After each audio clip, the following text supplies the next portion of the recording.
Viagem ao centro da Terra.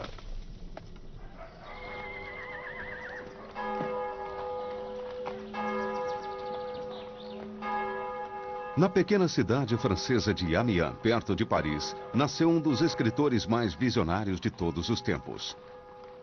Conhecido como o pai da ficção científica, ele acabou, segundo alguns, inventando o futuro. Seu nome era Júlio Verne. Há 150 anos ele escreveu histórias de aventuras e fantasias, muitas das quais são hoje fatos científicos. Seus heróis chegaram à Lua 100 anos antes da primeira tentativa real e deram a volta ao mundo em dias, numa época em que uma aventura dessas duraria meses.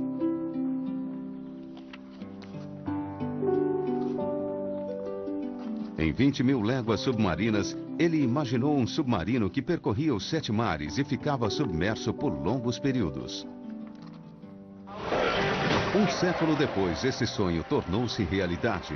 Assim como a revolucionária embarcação de Júlio Verne, o primeiro submarino nuclear da Marinha Norte-Americana chamou-se Nautilus. Uma das histórias favoritas de Júlio Verne narra aventuras mais próximas de casa. Ele ficava fascinado com o que lia sobre pessoas que ousavam se aventurar por dentro da Terra por meio de túneis e cavernas. Mas se perguntava o que aconteceria se essas pessoas conseguissem chegar muito mais fundo.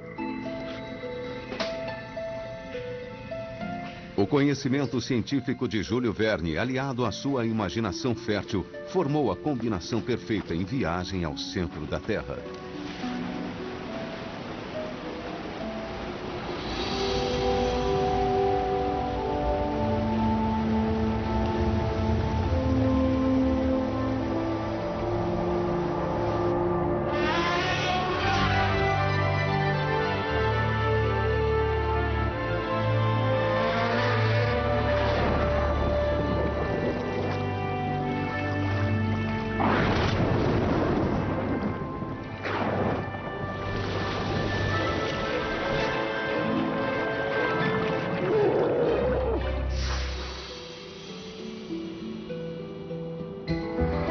Quando ele estava escrevendo o livro, sabia-se muito pouco sobre o interior do planeta. Os cientistas ainda engatinhavam nessa área do conhecimento. Mas o século XIX foi uma época de grandes descobertas. Os geólogos estavam descobrindo quantas camadas de rocha haviam sido depositadas e corroídas pela erosão durante os milhões de anos do planeta. Os caçadores de fósseis começavam a montar os esqueletos de criaturas extintas. E as teorias mais recentes sobre a vida na Terra provocavam grandes discussões. Ainda temos muito o que aprender, mas as técnicas de que os cientistas dispõem atualmente eram apenas ficção científica no século XIX.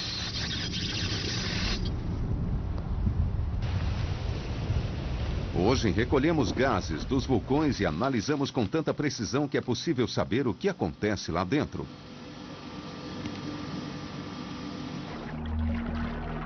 Conquistamos os lugares mais remotos do planeta.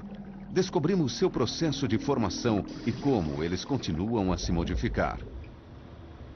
E aprendemos ainda mais sobre o centro da Terra, recriando-o em laboratório. Mas mesmo assim, ainda não encontramos uma maneira de chegar até lá. No centro do planeta fica uma imensa bola de ferro, o núcleo interno. Agitando-se ao seu redor, há um núcleo externo, de ferro derretido. Depois vem o manto com sua espessura de quase 2.900 quilômetros de rochas que se movem lentamente. A superfície da Terra é a crosta onde ficam as rochas frias.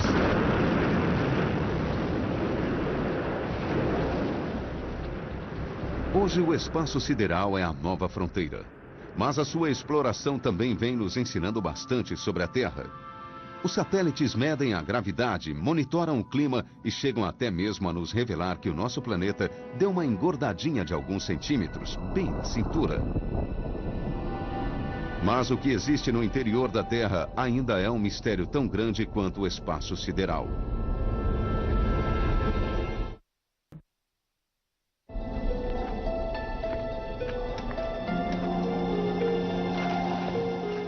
Júlio Verne adorava as invenções tecnológicas e equipava suas aventuras com lâmpadas elétricas alimentadas por produtos químicos. Como sabia que as chamas vivas causavam explosões embaixo da Terra, ele inventou essa solução numa época em que a iluminação a gás ainda era um luxo e a eletricidade era desconhecida fora dos laboratórios. Os heróis de Júlio Verne, na busca de um mundo subterrâneo no centro da Terra, eram o professor alemão Otto Lidenbrock, seu sobrinho Axel e o guia islandês Hans.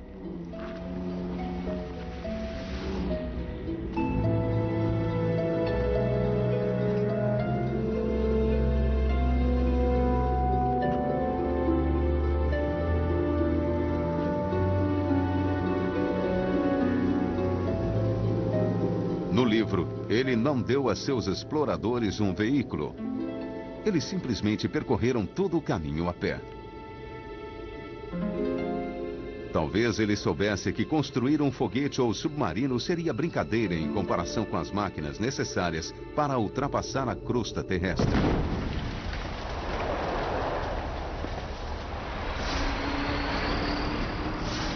Será que conseguiríamos escavar um túnel até o centro da Terra com a tecnologia de que dispomos hoje?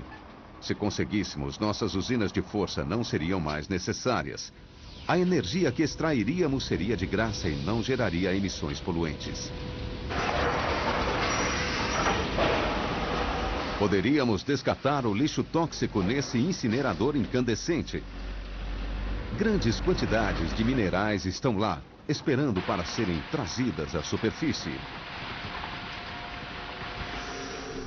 Há ouro suficiente para revestir o planeta inteiro com uma camada que chegaria aos nossos joelhos.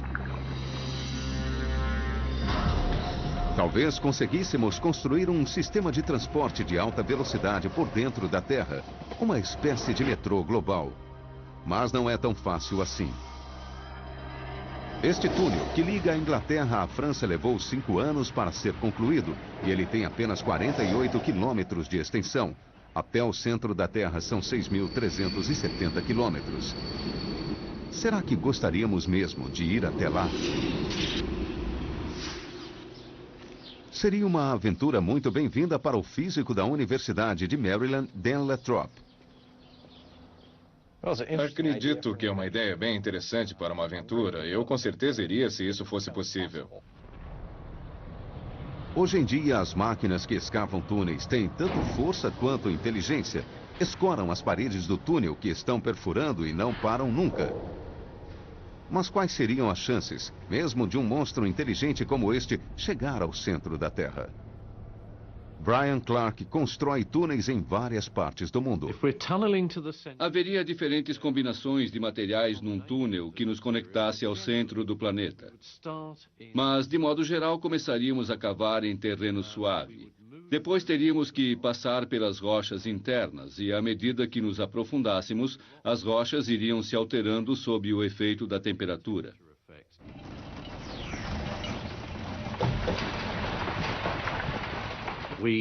É quase certo que teríamos que usar um braço com uma extremidade cortante, uma broca de carboneto de tungstênio para triturar e esmagar a rocha.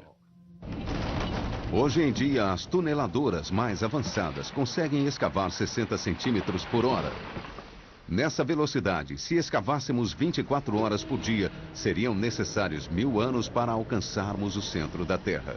Teríamos que fazer com que essas máquinas trabalhassem muito mais depressa.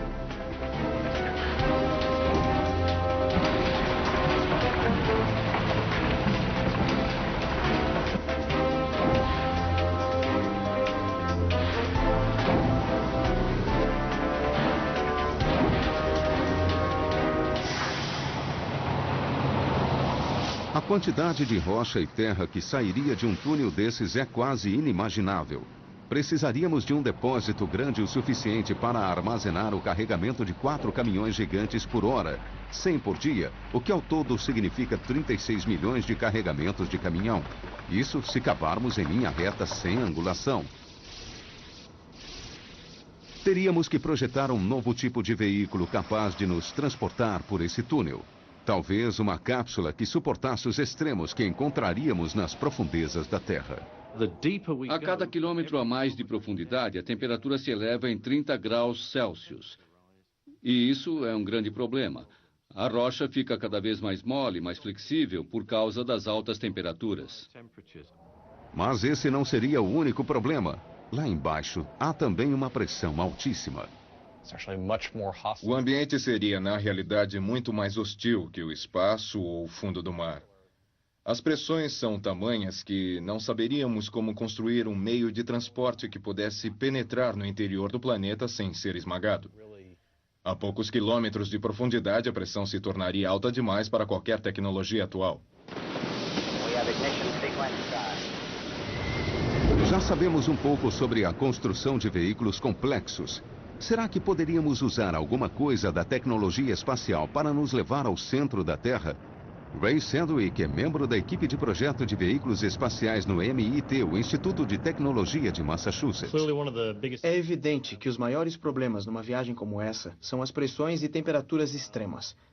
Entre os melhores materiais que temos disponíveis para suportar temperaturas tão altas estão as cerâmicas usadas no ônibus espacial, alguns compostos carbono-carbono ou qualquer material baseado no carbono. Mas é aqui que está o problema. Os materiais feitos pelo homem, como a cerâmica e os compostos de carbono, suportam o calor, mas têm pouca resistência. Já os metais são resistentes, mas a maioria derrete a temperaturas abaixo de 2.000 graus Celsius. A temperatura no núcleo da Terra é de provavelmente 5.500 graus Celsius. Precisamos de novos materiais para construir nossa cápsula ou para blindá-la. Às vezes, se o tempo é suficiente e se a exposição não for muito longa, basta um material com capacidade para absorver o calor que é recebido pelo sistema sem derreter. É mais ou menos assim que as placas de cerâmica do ônibus espacial funcionam. Elas isolam o equipamento durante a reentrada, mas se ficarem expostas àquela temperatura durante muito tempo, acabarão derretendo.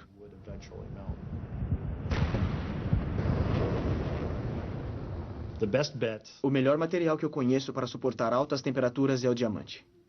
Além de ser o adorno mais valioso, o diamante também é a substância mais dura que se conhece. Podemos fabricar diamantes, mas será que conseguiríamos um que fosse grande o suficiente para uma cápsula? O diamante seria com certeza o material mais forte. E também suportaria as maiores pressões. Não sabemos se seria possível construir uma nave inteira de diamante. Mas seria algo bem interessante e útil se alguém conseguisse fazer. Para que a cápsula resistisse, teria que ser resfriada continuamente. A maior dificuldade seria baixar o calor da cápsula. E só se poderia permanecer em temperaturas tão altas se fosse possível extrair o calor. Quem sabe, um dia, com algum tipo de equipamento com tubos de ânodo de carbono. Talvez uma espécie de cabo muito longo que acompanharia a cápsula até o centro. E bombearíamos algum tipo de refrigerante que desceria milhares de quilômetros, ou a distância que fosse, eliminando assim o calor. Mas sem algum tipo de resfriamento ativo, não vejo chance. O maior problema é a quantidade de tempo que a cápsula ficaria exposta ao calor extremo. Seria como tentar construir um barco para navegar no Sol, entende? Seria uma temperatura dessa magnitude. Uma vez que o calor no centro da Terra é tão grande quanto na superfície do Sol, não poderíamos sequer pensar em viver lá.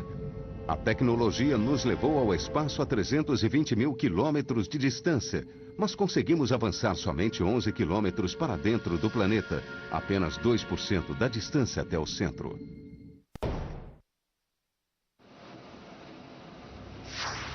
Bernie Wood é petrólogo.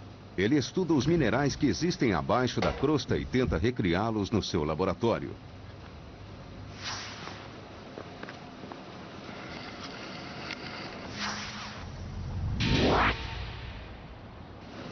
Rob van der Hilst é um sismólogo holandês. Os sismólogos obtêm imagens do interior do planeta usando ondas sonoras. Os vulcanólogos desafiam a morte nos vulcões. Recolhem amostras para geoquímicos que decifram precisamente os componentes químicos das rochas. Tim Elliott lidera uma equipe de geoquímicos na Universidade de Bristol, na Inglaterra. Nós, geoquímicos, dissolvemos as rochas e separamos os elementos que interessam. E isso nos permite tanto datar as rochas, quanto estabelecer uma espécie de impressão digital de onde elas vieram. Os vulcões são as fontes mais ricas de rochas do interior da Terra. O mais ativo de todos fica no Havaí. Este é o contato mais próximo com o centro da Terra que o ser humano teve até hoje. O vulcão Kilauea. Um lembrete do calor e do poder ocultos abaixo da superfície do nosso amistoso planeta. Este vulcão está expelindo lava há milhares de anos sem nenhuma pausa. Ele construiu sozinho essa ilha. A rocha derretida chamada magma sobe do centro da Terra e arde pela crosta. A torrente, conhecida como penacho, permite que o planeta alivie a pressão. Funciona como uma válvula de segurança. Acreditamos que o vulcanismo no Havaí é essencialmente causado pelo penacho quente que sobe para a superfície, o que ocorre porque o material no fundo do manto é aquecido pelo núcleo. A temperatura do núcleo pode ser até 2.000 graus Celsius mais quente. O aquecimento faz com que ele se torne menos denso, elevando-se consequentemente pelo manto. Uma boa analogia é a luminária tipo lava-luz, dessas que as pessoas usam em decoração. São luminárias como estas que conseguem mostrar o que está acontecendo no manto da Terra, a camada que fica entre o núcleo e a crosta. A rocha aquecida pelo núcleo sobe enquanto a que está mais fria na superfície afunda. Esse processo contínuo, conhecido como convecção, empurra o magma para a superfície até a sua erupção como lava.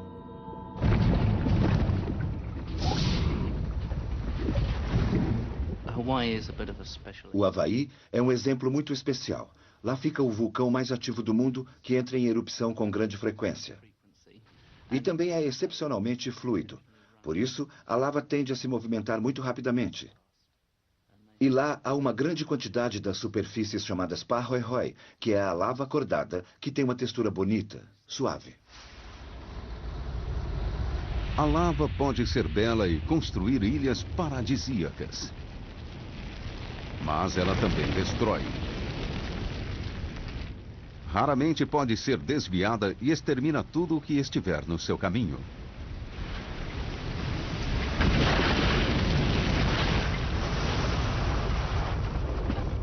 Maravilhados com as torrentes de rocha derretida que saíam dos vulcões, os primeiros geólogos estavam convencidos de que existiam imensas cavernas e espaços vazios no subterrâneo. É por isso que os exploradores de Júlio Verne percorreram túneis e cavernas até o centro da Terra.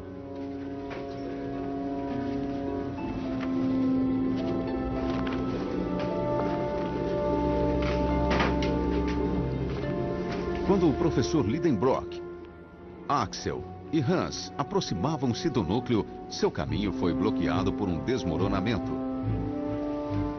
Não havia outro caminho e eles então decidiram que uma explosão poderia desbloquear a passagem.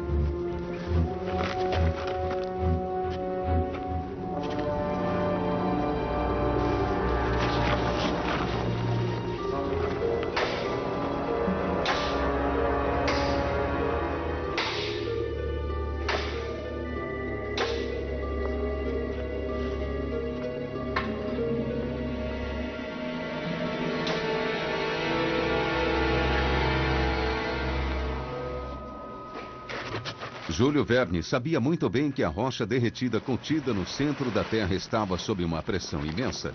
Se essa pressão fosse liberada, poderia formar um vulcão. Por isso, a explosão seria um risco.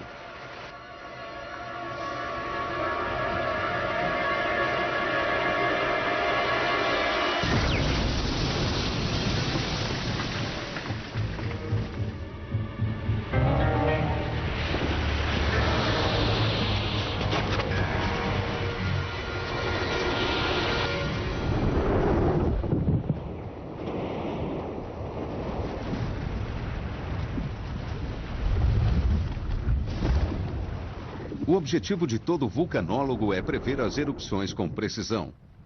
Mas para recolher os dados necessários, eles têm que chegar muito perto. Tim Elliott faz seu trabalho a 13 mil quilômetros de distância. Como geoquímicos, costumamos entrar em ação depois que o material esfria e solta alguns pedaços. Para essa análise altamente sofisticada, Tim começa esmagando a lava dentro desta máquina, que poderia ter sido idealizada pelo próprio Júlio Verne.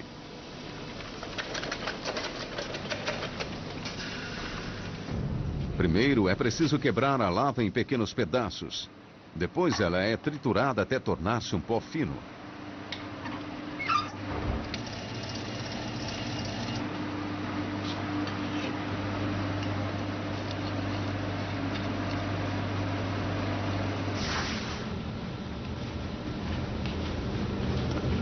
Em seguida, o pó é cuidadosamente dissolvido em ácido fluorídrico.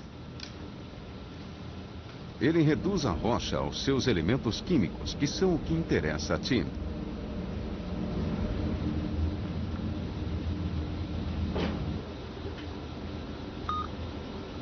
A amostra de lava é aquecida e o ácido evapora de um dia para o outro.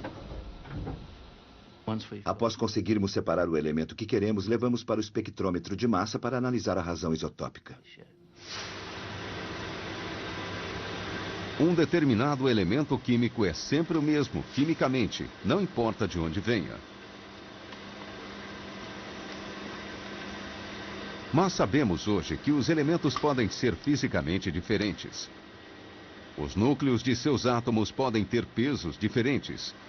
Um espectrômetro de massa consegue distinguir essas diferenças e isso identifica para Tim o local exato do interior do planeta de onde veio a amostra. Nesta aqui, o cálcio e o titânio indicam que ela veio de bem perto do núcleo.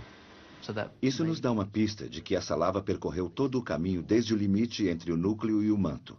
Mas para medir precisamente a profundidade do local de onde veio a amostra, e isso eu detesto admitir, temos que recorrer aos sismólogos.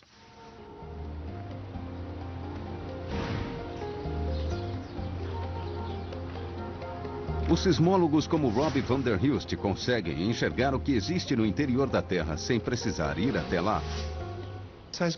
A sismologia é a única maneira de se explorar diretamente o interior da Terra. A teoria sísmica se desenvolveu bastante e a observação sismológica pode fornecer imagens muito mais refinadas. A sismologia é semelhante a uma varredura de ultrassom que consegue mostrar um feto dentro do útero da mãe. Essa imagem pode ser criada porque o som atravessa as várias partes do corpo em velocidades diferentes. Ao contrário desse scanner que gera seu próprio som, a sismologia depende de sons naturais que ocorrem cada 1 ou 2 minutos. O som dos tremores de terra. Não conseguimos perceber a maioria, mas eles ocorrem numa razão de cerca de 1 milhão por ano. E estão agitando nossas ideias sobre o que acontece milhares de quilômetros abaixo de nossos pés. Podemos retratar muito bem o material que desce para o núcleo. Em alguns casos, é possível ver o limite entre o manto e o núcleo. Todas essas informações nos mostram a densidade concentrada no centro da Terra e como essa densidade muda com o aumento da profundidade. A sismologia diz que o manto tem camadas de rochas com densidades diferentes. Será que a petrologia pode nos dar mais informações? Pela observação, os sismólogos medem as propriedades das ondas sísmicas enquanto elas atravessam a Terra. E os petrólogos, como eu, estão mais interessados nos detalhes práticos, nos minerais que existem lá embaixo. Os petrólogos estão interessados nas rochas, de onde elas vêm, do que são feitas e como se formam. Além de tudo isso, Bernie Wood descobriu como criar essas rochas, ou melhor dizendo, minerais.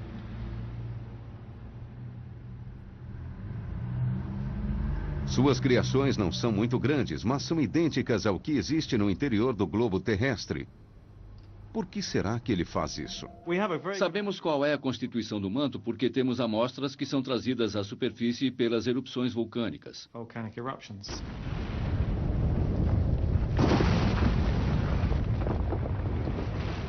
Agora sabemos de onde elas vêm, sabemos de que profundidade, porque os minerais contêm elementos como cálcio e alumínio, E a distribuição desses elementos nos diferentes minerais depende da pressão. E nós simulamos essa pressão. Por exemplo, submetemos uma amostra como esta a uma grande pressão e avaliamos como a composição dos minerais muda. Podemos fazer o caminho contrário para descobrir qual a profundidade exata dessa amostra.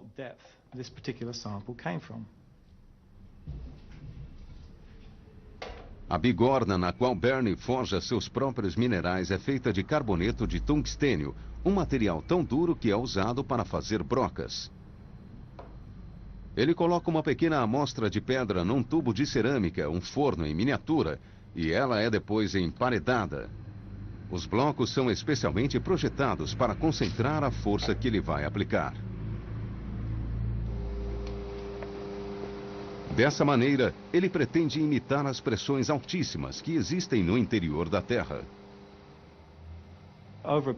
No decorrer de um período de 4 a 5 horas, aumentamos a força para cerca de 500 toneladas e depois aplicamos uma corrente ao forno que está no meio, elevando a temperatura para 1.700 graus Celsius.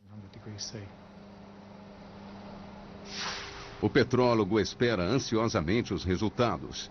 Se o calor e a pressão estiverem exatos, os elementos irão se fundir, tornando-se uma cópia exata do mineral que está sendo estudado. E isso mostra de onde vem esse mineral. Neste caso, de 710 quilômetros de profundidade, onde a pressão é 250 mil vezes maior do que na superfície. O calor e a pressão anulariam nossa máquina de escavar túneis bem antes que ela chegasse ao centro da Terra. Depois de percorrer apenas 32 quilômetros de uma jornada de 6.400, ela derreteria.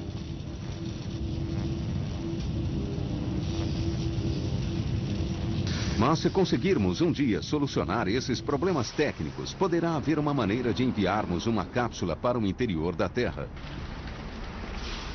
Teríamos que aproveitar a maior das forças do planeta, a migração dos continentes. A teoria da migração ou deriva dos continentes, também chamada de tectônica de placas, foi finalmente aceita pela ciência na década de 60, um século depois do nascimento de Júlio Verne.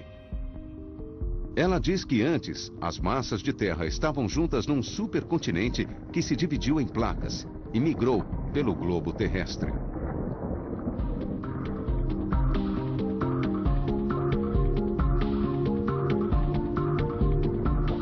Mas as placas não param e em 20 milhões de anos, nosso mundo será diferente. Como continuam em movimento, elas provocam grandes estragos. E a região mais prejudicada é a do Japão.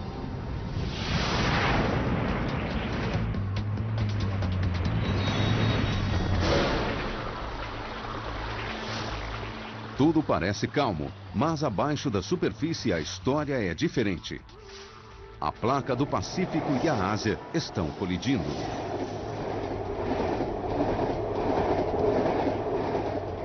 Abaixo da superfície, a placa do Pacífico está sendo levada para baixo da Ásia, num processo chamado subdução. Isso faz com que o Japão se torne um lugar perigoso, com uma grande incidência não apenas de vulcões, mas também de terremotos. Liberando na maior parte do tempo cinzas e fumaça, os vulcões do Japão parecem tranquilos, mas não se iluda.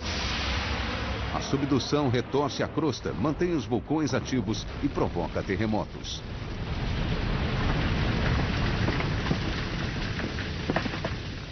O medo é de que o fenômeno destrua as ilhas que ele próprio criou. Tetsuro Urabe é professor na Universidade de Tóquio.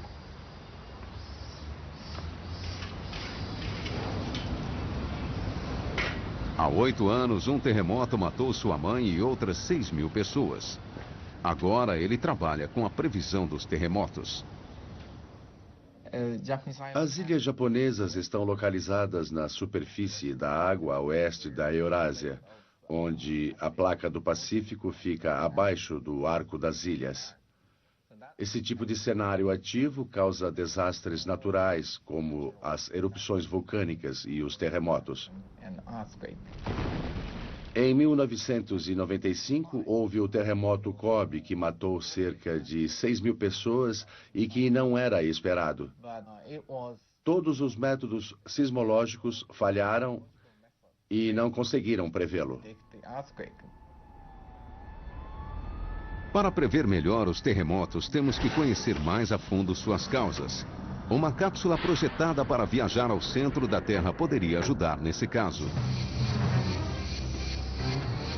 Se não tivéssemos pressa, poderíamos enterrá-la na placa do Pacífico e esperar uns poucos milhões de anos. Ela terminaria embaixo do Japão, graças à migração dos continentes e à subdução. A rocha onde colocaríamos a cápsula é sólida, mas está em movimento. Isso é o que o manto faz. Ele flui muito lentamente, cerca de 1 centímetro por ano. Mas é como vidro que, se você acerta com um martelo, quebra. Essa é a causa dos terremotos. 240 quilômetros abaixo da superfície, uma placa tenta se mover contra a outra. A pressão gerada é incrível e contínua até que uma placa quebre e se solte.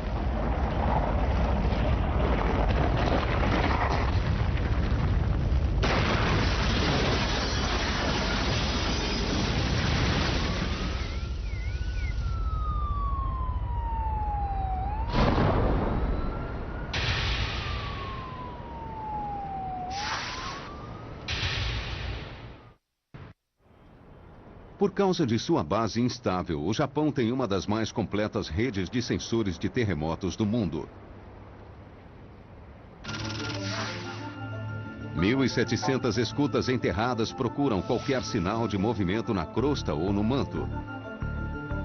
Os dados são transmitidos para um centro de monitoração nacional que registra os menores murmúrios.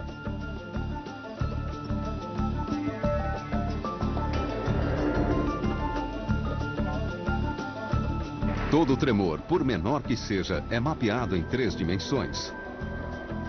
O objetivo é encontrar um padrão que ajude a prever futuros terremotos, porque o Japão está sujeito a outro, dos grandes.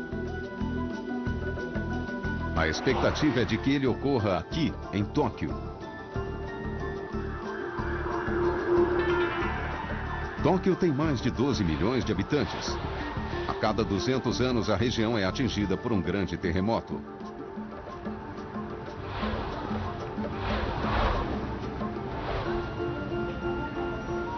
A cidade foi construída sobre uma intersecção onde 4 das placas tectônicas do planeta se encontram.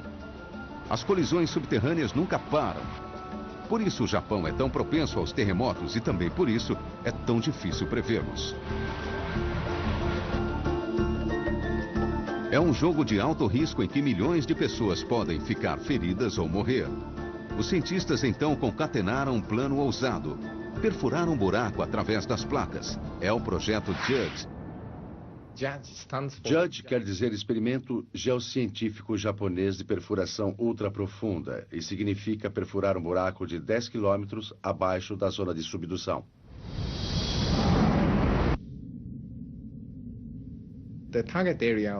A área que o projeto JUDGE quer atingir é muito ativa. E numa profundidade de 10 quilômetros, a temperatura pode ser superior a 300 graus, o que torna a operação extremamente difícil. O mesmo vale para a nossa cápsula. Precisamos de mais tecnologia para sobreviver à pressão e à temperatura intensas.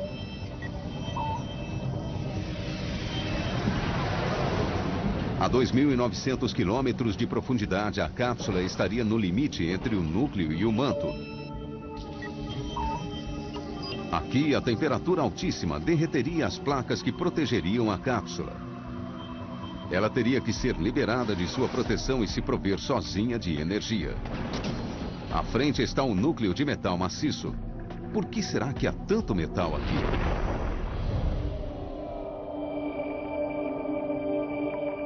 Há 4 bilhões e meio de anos, um asteroide gigante atingiu nosso planeta.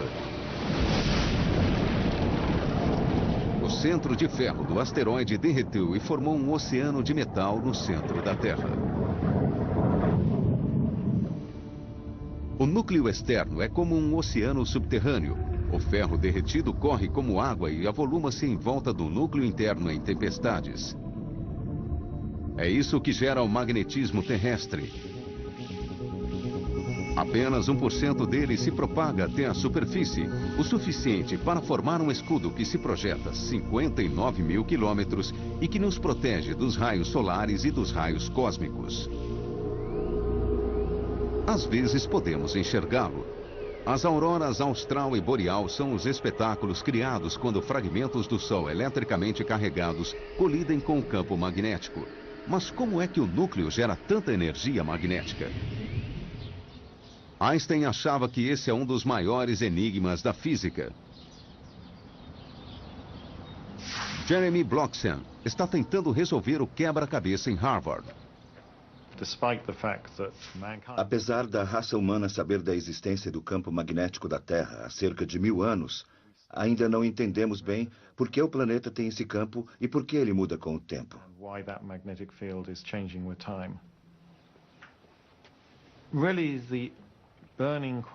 A maior das questões que queremos resolver com as investigações sobre o campo magnético da Terra é como ele é gerado. Que mecanismo dá origem a um campo que persiste há pelo menos 2 bilhões de anos?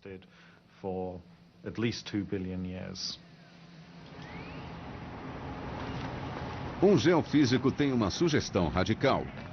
Marvin Herndon especula que no núcleo da Terra pode haver um reator nuclear natural. Um dos problemas que permanece na ciência é descobrir a fonte que gera o campo magnético terrestre. Ele duvida que lá haja apenas uma bola de ferro que está esfriando há 4 bilhões e meio de anos. Há muita energia, o suficiente para manter o campo magnético, movimentar continentes e produzir vulcões e terremotos. Marvin desconfia de que haja algo muito mais potente lá embaixo. Uma das implicações que já sugeri anteriormente é a possibilidade de que as mudanças que observamos no campo geomagnético podem ter sua origem nas mudanças da potência efetiva do reator nuclear. Será que isso explicaria as mudanças drásticas que nosso planeta já sofreu, como a extinção dos dinossauros? Será que o derretimento das calotas glaciais foi causado por uma onda de calor vinda de um núcleo que seria como um reator? Porque, ao contrário de um núcleo de ferro, um reator poderia flutuar. Um reator nuclear pode se desligar e se reiniciar. Sua potência pode variar ou permanecer constante. As ideias de Marvin Herndon são controversas. Poucos concordam com sua teoria e o debate continua. Mas há uma coisa que não se discute. O campo magnético está mudando. E as medições mostram que isso vem acontecendo há algum tempo. Muitas técnicas podem ser usadas para avaliarmos como o campo magnético está mudando. Temos métodos modernos com espaçonaves que estão em órbita especificamente para medir o campo magnético. Temos observatórios magnéticos instalados em vários pontos do mundo que medem continuamente o campo. Mas essas medições só nos mostram o que está acontecendo numa escala temporal de décadas, ou talvez um século, nos observatórios que funcionam há mais tempo. Mas o campo está mudando em escalas temporais muito mais longas, de forma que precisamos encontrar uma maneira de descobrir como esse campo se altera no decorrer dos séculos.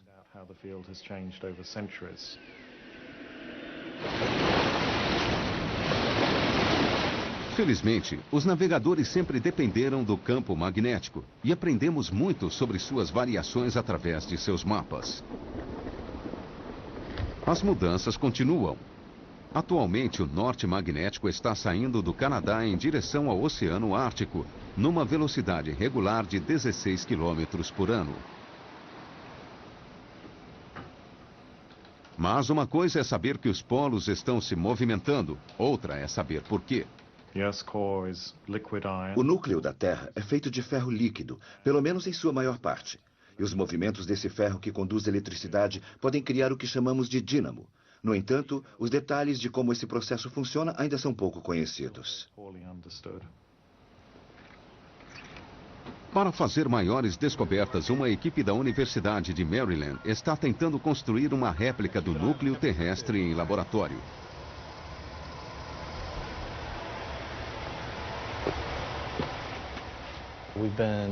Estamos montando uma sequência de experimentos cada vez maiores e mais potentes para tentar chegar aos mesmos parâmetros da parte exterior do núcleo e descobrir como a Terra gera seu campo magnético. Há 3 questões principais que tentamos entender com estes experimentos. Queremos saber a intensidade do campo magnético do planeta. Também entender o que provoca e conseguir prevê-lo.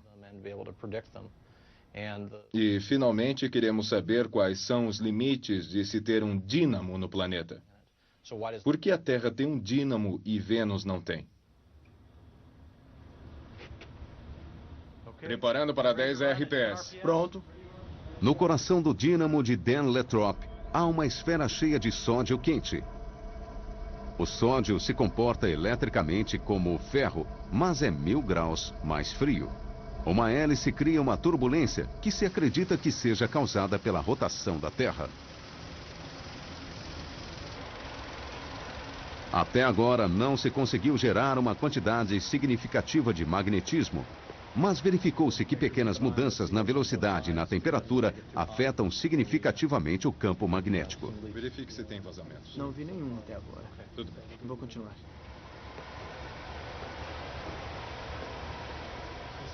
O próximo passo é construir um modelo maior. Afinal, o núcleo da Terra tem mais de 6.900 quilômetros de diâmetro.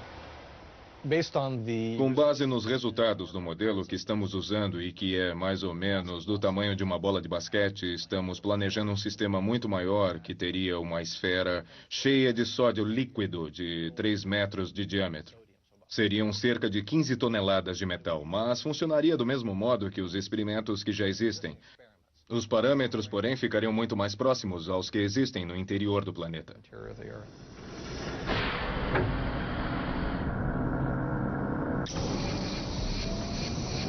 A cápsula que produzimos em viagem ao centro da Terra está por conta própria depois de pegar carona nas rochas.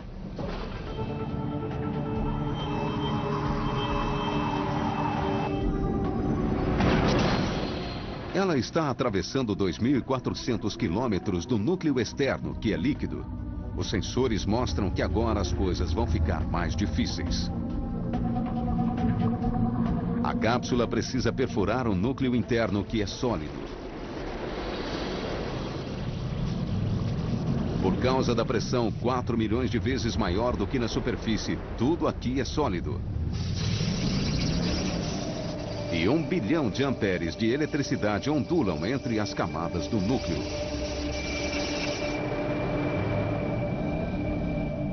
Este será o final da jornada, o centro da Terra. O único lugar do planeta onde não há gravidade.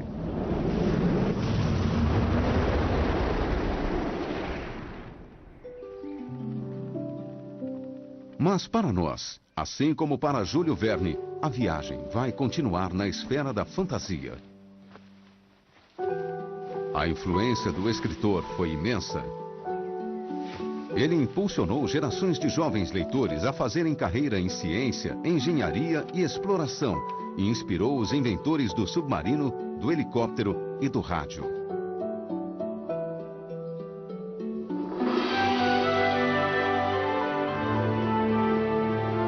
A aventura de Júlio Verne conduziu o professor Lidenbrock, Axel e Hans numa viagem incrível.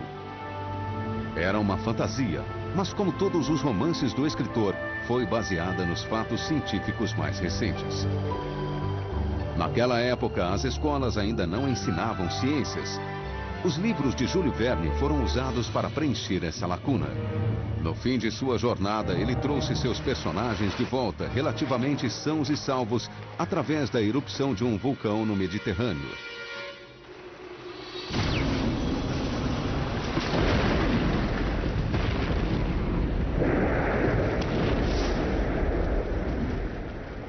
É exatamente dessa maneira que a Terra se recicla.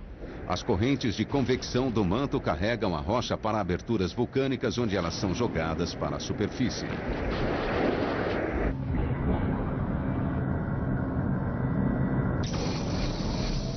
Se Júlio Verne estivesse escrevendo hoje em dia, é provável que enviasse seus exploradores ao centro da Terra num veículo, como fez na maior parte de suas histórias.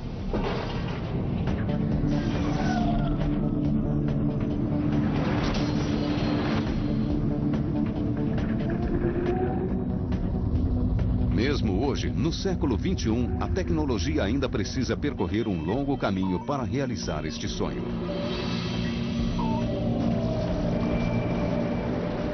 Júlio Verne disse uma vez que sua mente estava cheia de ideias improváveis, mas que qualquer coisa que um homem pode imaginar, outros poderão realizar.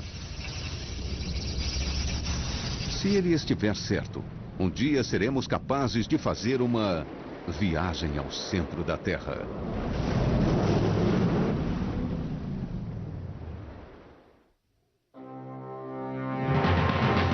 Versão brasileira. DPM Santos.